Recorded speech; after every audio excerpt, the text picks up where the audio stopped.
Welcome to Mindboost Moments, a podcast for those who want to hear from like-minded people and how they're making a dent in the world. So join me on my continued journey of learning and discovery.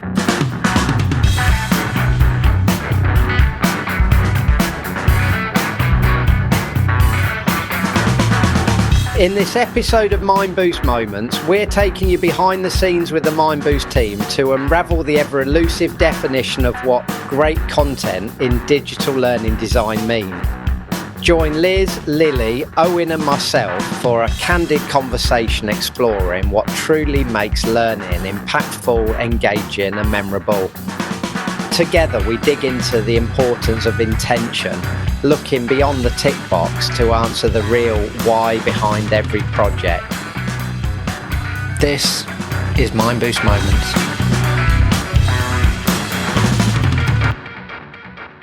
I think the biggest thing that I've been thinking about is, what does it mean when someone says to us, either we create great content or a client says, I want great content? Like, what does that actually mean? What's the bar of what great looks like, and what do we think about? I find it hard to answer such a broad question, but I guess if I think about the project that we're working on at the moment, a big part of what's making it great is the intention behind it.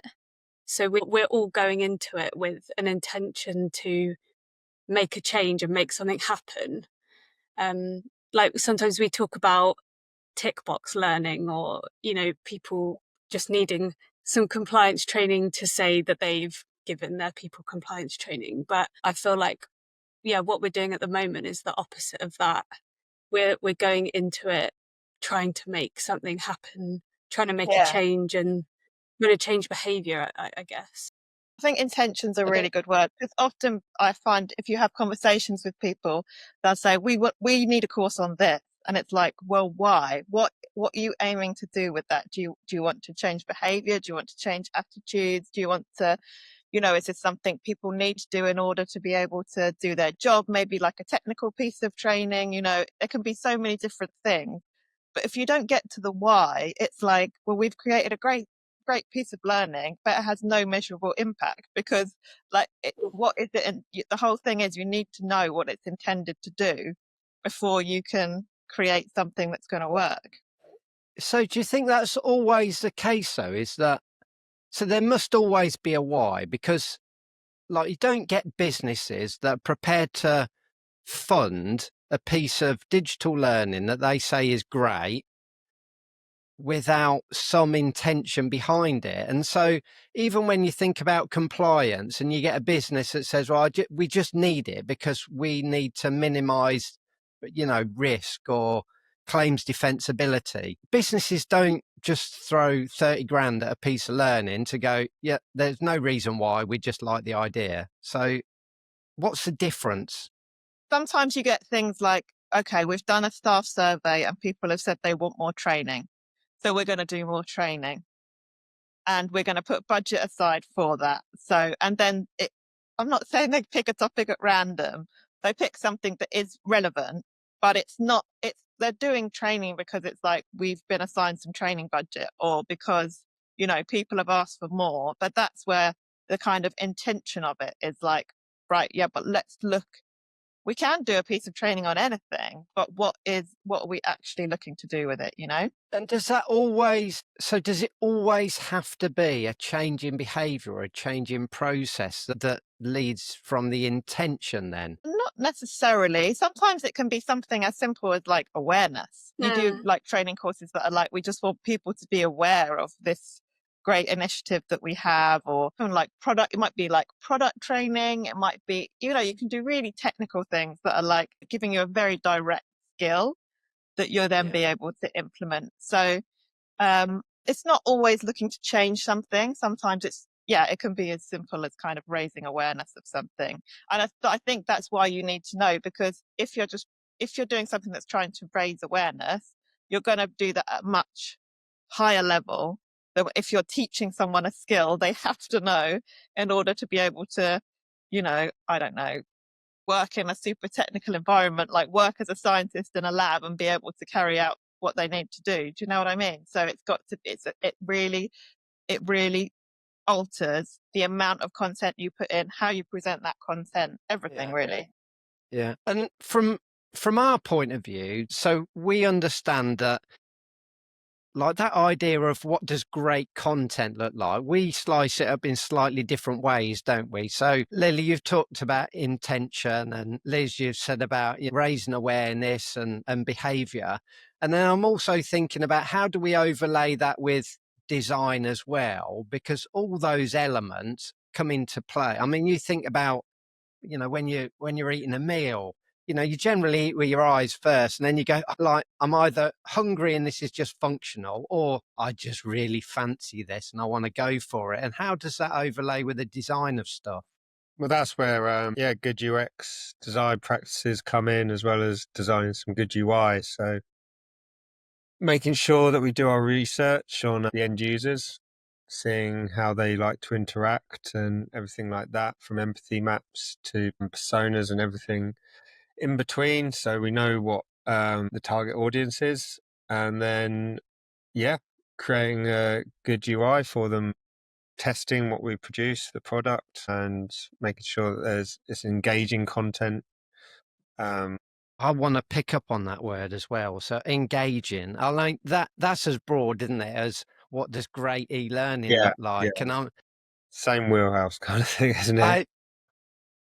I like, we're trying to get to someone going, how do I know what great looks like? And I think what we're saying is there's not one size fits all, but how do we, so for that particular client, for that particular project, how do we start on that journey of, we want to deliver something great for you? What's, is it I think, like questioning? Owen Who said, do we it's kind of question? all goes back to the audience and to the learner, because it's like, you might think, oh, videos are really engaging, and then you find out, oh, the people doing this training, they're, sat in a room and they don't have any access to like headphones or anything, they can't really do that or whatever, or they don't respond to that type of learning. So you have to do a little bit of research into what the audience actually like, what they respond to know. I mean, there's obviously good design principles that we can put into place to make things more engaging in general, but it's going to depend on what audience group you have. And there are things you can know about certain groups. So for example, like salespeople tend to be quite competitive. So if you do things that are more gamey or more, I mean, maybe I'm making massive generalizations, but but if you do things that have a competitive element to it, that tends to go down really well. Or people that are more technical, like lawyers or something like that, they don't mind doing a lot of reading. So, they're used to that in the work that they do. So if something's quite text heavy for them, that's not necessarily a problem. So it's going to be completely different depending on who that audience is, really. I think that's where I was going to just say on the back of that, Liz, I think that's where our think, feel, do exercise comes in really nicely, in terms of kind of gaining some understanding about where the audience are currently at in terms of their thoughts and attitudes and behaviors, and where ultimately our client wants to get them to as a result of the training. I find that one of the most useful exercises when we go into the project. And then based on what we learn through that exercise, I think then we can start really thinking about creating the great content, because we know who it's for and what we're trying to do. And I was just going to point out, only it's knowing the users and the target audience, it's the content and the information that we're going to try portray. And for example, like Liz said, we don't want a 40-minute video talking about in-depth technical details. It's like, no, that needs to be cut up and put into bite-sized information. We need to keep the user engaged, so we want to have some clickable items and maybe some kind of quiz sections to make sure it's kind of sinking in. So it kind of goes hand in hand, like good again, kind of UX design. So good use of the components and features that we have in hand to create decent digital learning. When we get requesting for a piece of learning, however that's been sort of manifested in a business, and our client's got a preconceived idea of this is the subject that we need to train, and then we'll start picking that apart and understanding a little bit more all the things that we've just spoken about, the end users, how they like to learn, how they're interacting with it, the audiences.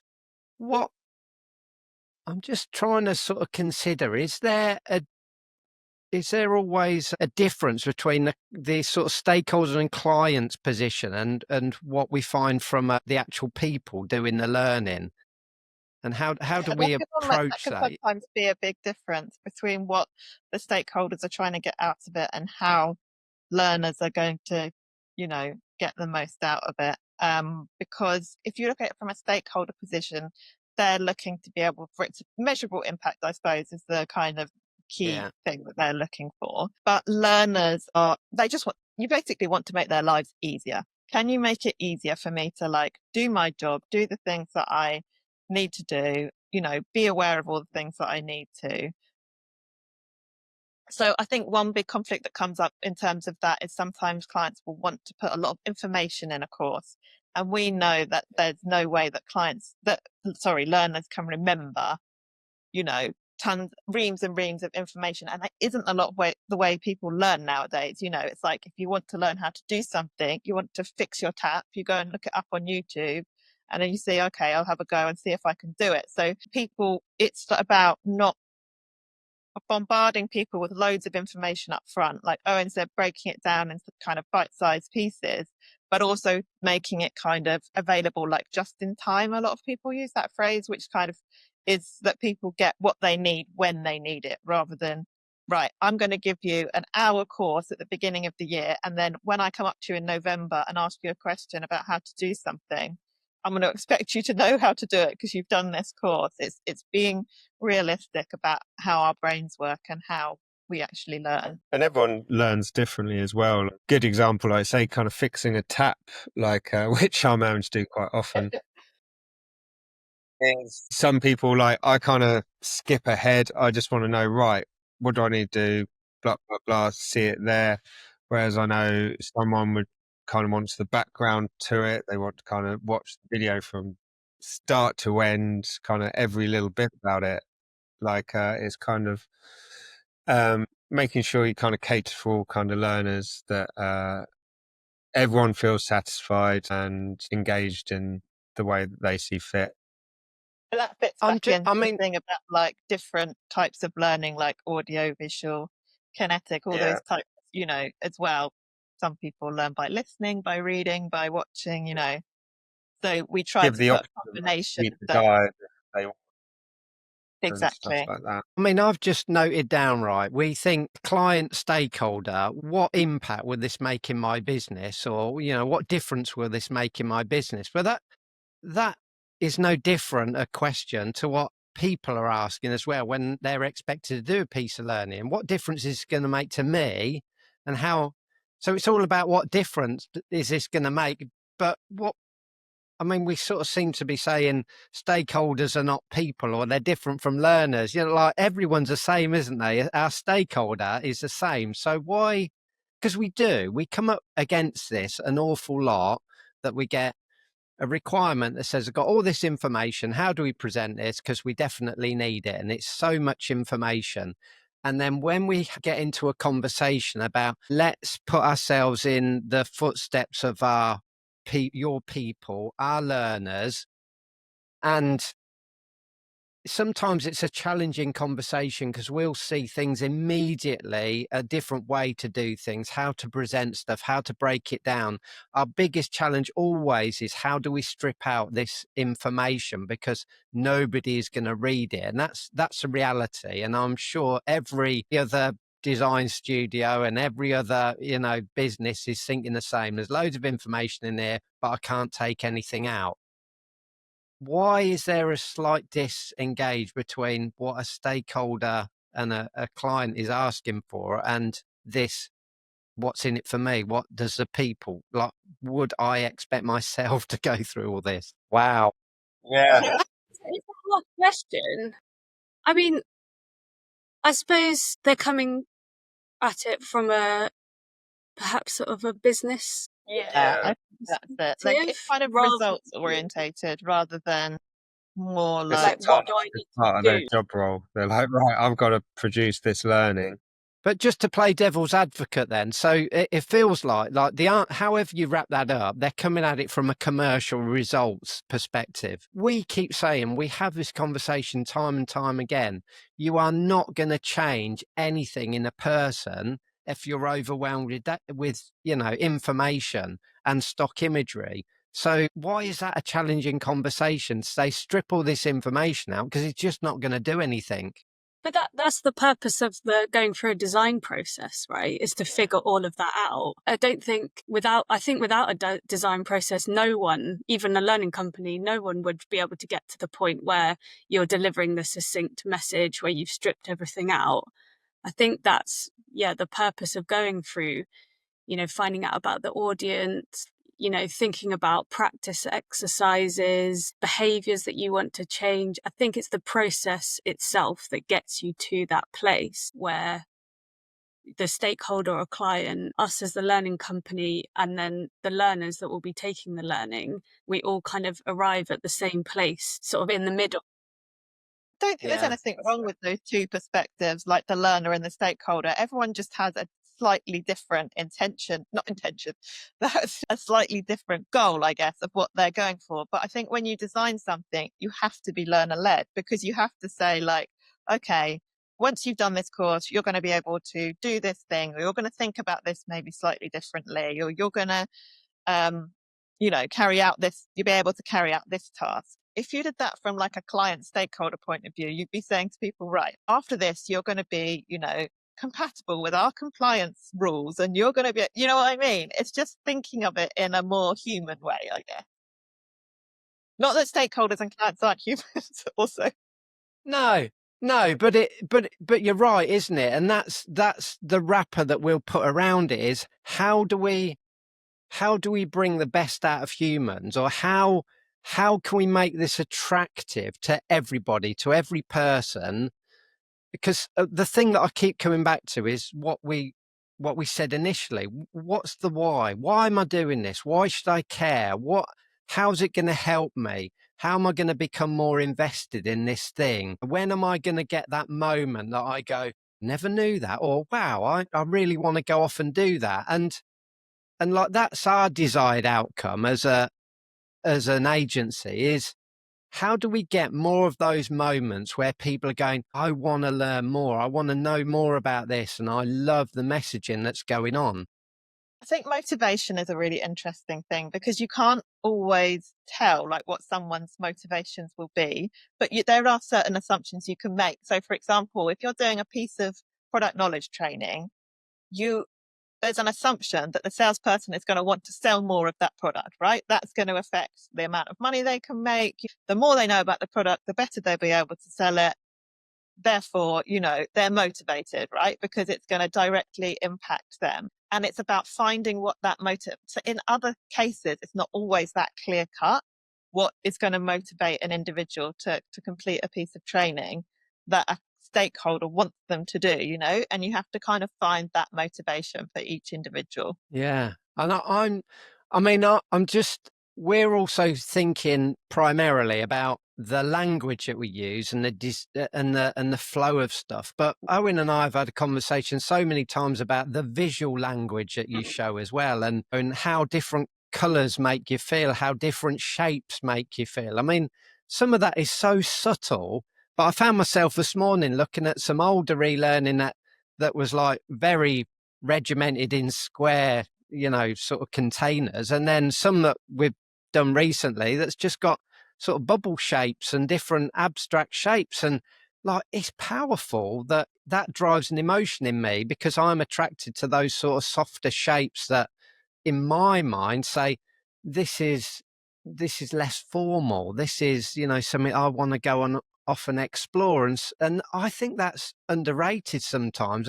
It just goes over people's heads. The kind of the psychology behind good UI, and I think again, it's what I love being in this kind of industry and part of my job, like, because I've always been quite interested in psychology and the way people think and stuff like that. And like you said, you can quite easily, depending on how you design something, bring out an emotion. Yeah. It can be relaxing, it can be stressful, it can be scary, like all of that. It can bring joy, and Yeah. part of that is, yeah, you need to be aware of that when you design the kind of look as well as the content and everything. Like, yeah, Sometimes it's really people won't even realize it's learning, which is kind of a win in a way. They're like, "Did you do that piece of e-learning?" And you're like, "Well, no, but I watched that video, or I played that game, or Yeah. I, you know, looked at those articles." And you're like, "Yeah, yeah, that was it." Because it's not like a boring click next experience. They had, in a how way, long the time as well, because everyone's preconceptions of exactly. e-learning is like, all right, I've got to do this for half an hour, whatever, just get it done amongst all my other kind of work. So it's trying to get around that. And again, that's where we can utilize campaigns and socials to kind of drive interest and be like, look, it's not just, sit at your computer, stop working, sit at your computer for half an hour to get this done. It's like, no, look, this is something that you'll enjoy and you'll come out of it a kind of better person for it. I mean, I'm just thinking about that campaign as well, and just the idea of, like, how do you sell that to someone who's already in the mindset of, no, we need a piece of learning to fit this gap, and bright sparks like us go, actually, if we started doing some training, like, 3 weeks before, in terms of a comms campaign and marketing, so it was all in so when someone came to that piece of learning, they already knew the taglines, the colors, and they started connecting with that. Like, most people would go, well, that's not training. Well, what's that? Definitely, isn't it education? Isn't it awareness? All that, I mean, you could use so many different words, couldn't you, about what's is a definition of training. When you watch adverts on the TV every night, that's learning, isn't it? It's just, but nobody would say, oh, that's training. So it's just Taking about, product knowledge there. yeah, yeah, that's right. I mean, and immediately, based on those adverts, you make a decision to go, I don't think I'm going to go near that. I don't like the color of it. I don't like the way that person's telling me. Or you really connect with it to go, I love it. How do I find out more? Well, That's it. People do, like, yeah. I mean, that's a great point. You've got adverts, you've got documentaries that people watch out of their own free will, and other things they learn out of their own free will. So people are keen to learn, and it's just right. How do we get them into that mindset when we present kind of digital learn this task that they need to do, instead of them kind of going, oh, I've got to do this, etc. Yeah. I think you've opened up another can of worms there, because what I'm really thinking is, like, when you say people are keen to learn, I agree. I think people have absolutely got time to learn. When we speak to people and they go, right, people are really time poor, or it's got to be short and snappy, it's because historically the content hasn't been that engaging, and people have said, I haven't got time to do this. They don't want to do it. Yeah, if we're creating content that's so connected with them and compelling, they will absolutely find time. So I think that's, like, it's an incorrect assumption that people haven't got time. Hmm. And I think Yeah. the idea of like the campaign or doing things in different sections is so much more impactful.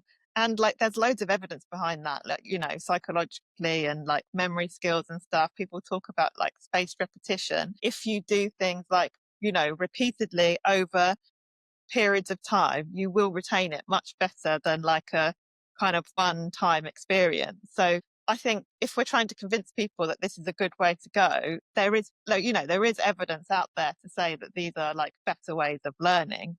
But it's also just tapping into like what we know about people. Like Owen says, like we know people respond to like, will seek out documentaries or books about things, or watch an advert and be like, oh, I'm interested in that, and I'm going to watch the film about that, or whatever. So it's like utilizing all of those things that happen in life naturally and putting those into our learning as well. Yeah, why wouldn't we borrow from marketing or Exactly. advertising or film if we can create a richer experience that is going to be, more memorable and people are actually going to be, find enjoyable to do.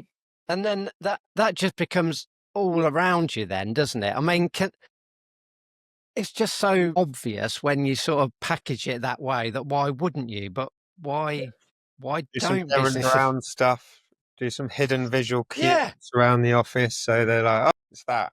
God, it's that. Yeah. Yeah. I'd forgotten that. Oh, I didn't realize that was linked. Or you get to the point where you don't even have that moment anymore. It's oh, I know what it is now. Yeah. I'm doing it. Oh yeah, that color's for that, or that language is for that.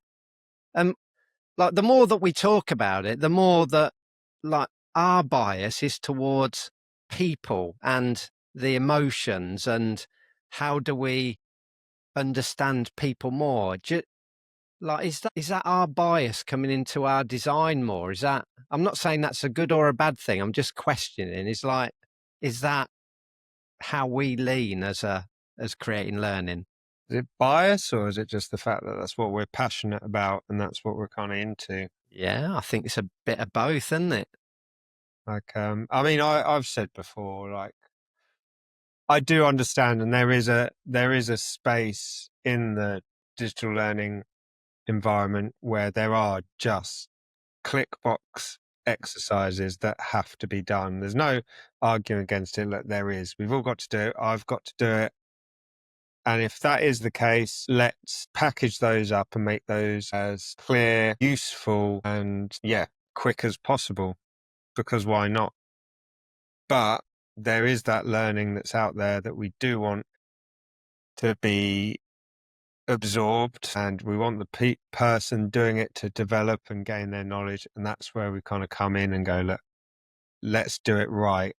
We've got all the psychological kind of things in terms of the learning, the campaigns, the UI and UX design. Let's do this properly. Like, if you want this to stick in someone's head and you want them to change as a person, this is the way to go. But yeah, there are those exercises where it's like, just go through this page and say, once you've got to the bottom, you've done your training. That's it. So again, I'm just going to play devil's advocate. I think I get that from a commercial point of view, because like doing everything to, the standard that we're saying and to, deliver what great looks like could be commercially quite heavy.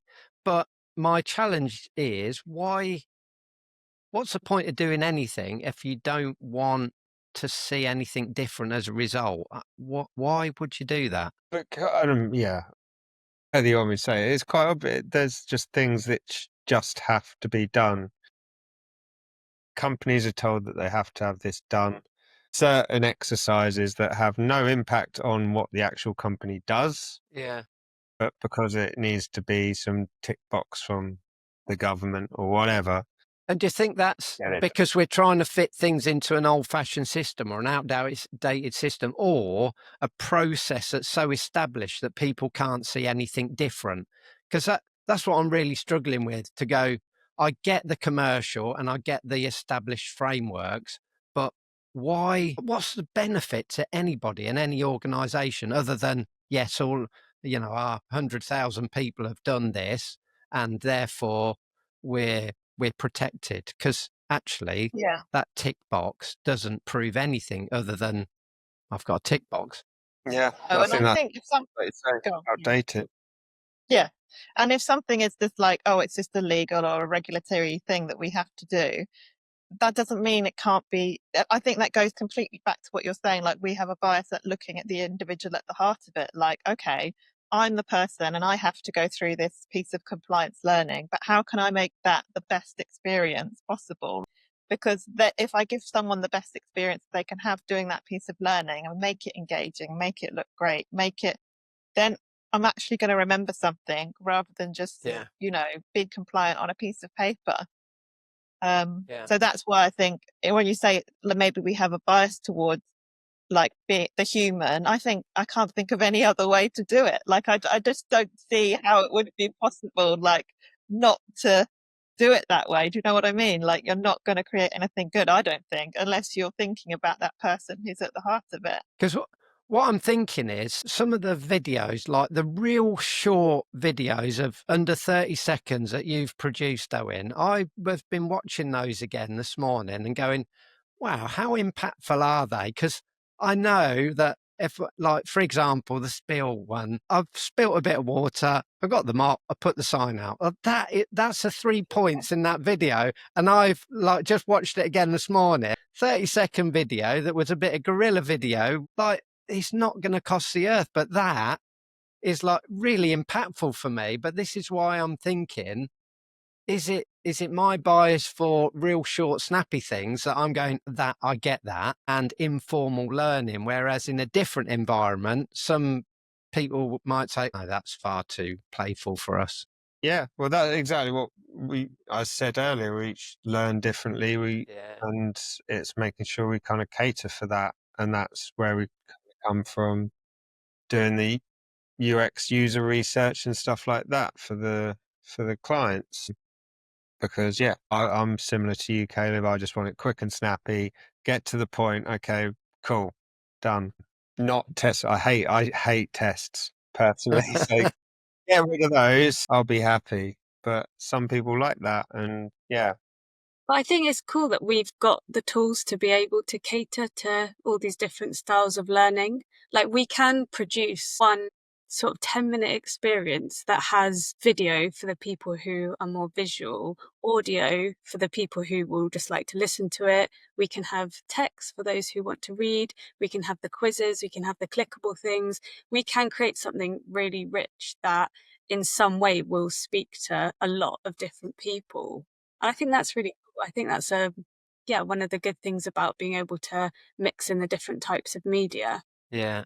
And we've not even touched or mentioned about storytelling and how, I mean, albeit I like my short, snappy learning, I do also appreciate well-told, story-styled learning where you get a lot more engaged and kind of you're there on the journey, so to speak.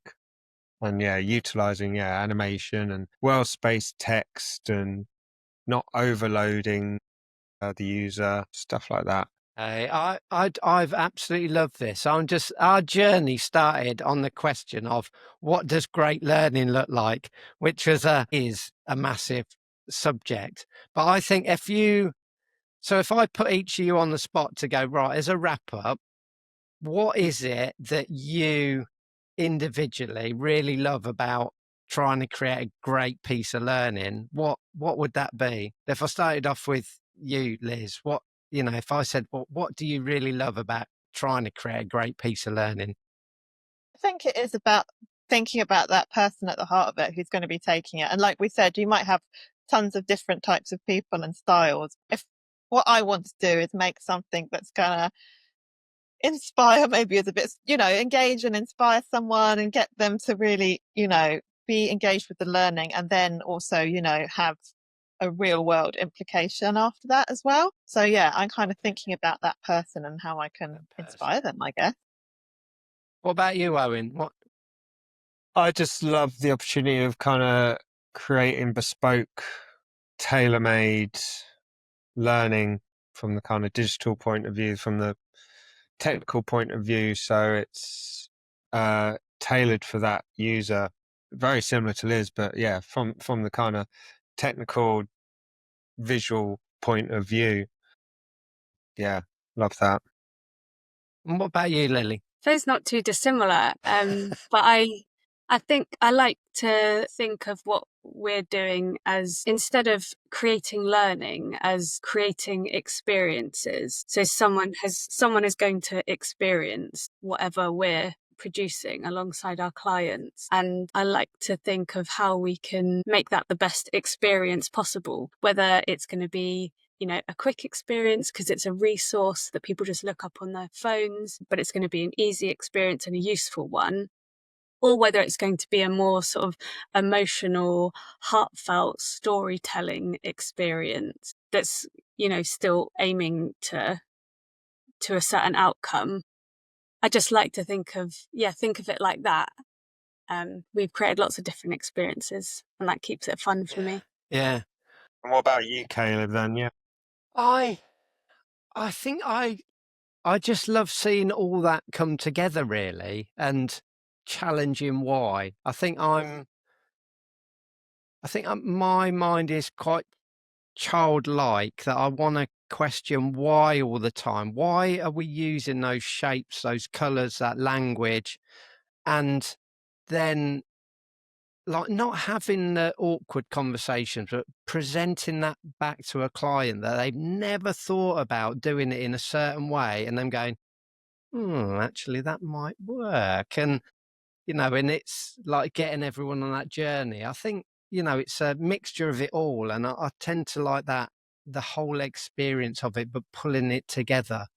I think I always say I don't really know what I bring to the party other than just pulling it together and trying to, create Share that energy, vision. Caleb. Childlike wonderment. Just being a pain in the arse yeah. sometimes. And the thing that I have a conversation with clients a lot about is that you cannot put all of that into one person a lot of the time. And I think that's the challenge a lot, is that whether it's budget restrictions or ideas, are constraining you, but to find all of that expertise and try and put that into one person, it's an awful lot of responsibility. And like we've just explored on our call, we've all got certain biases and certain things that we'll look at individually. Like, wow, if you can find me a person that thinks all of that in a really great way, I think you hold on to that, because that's a unicorn. Yeah. Great. Hey, love it. Thank you so much for your time. This has been Mindboost Moments. If you enjoyed this conversation and want to hear more, subscribe wherever you get your podcast from. And if you want to learn how Mindboost can really add feeling and emotion to learning experiences within your business, check out our website at mindboostlearning.com.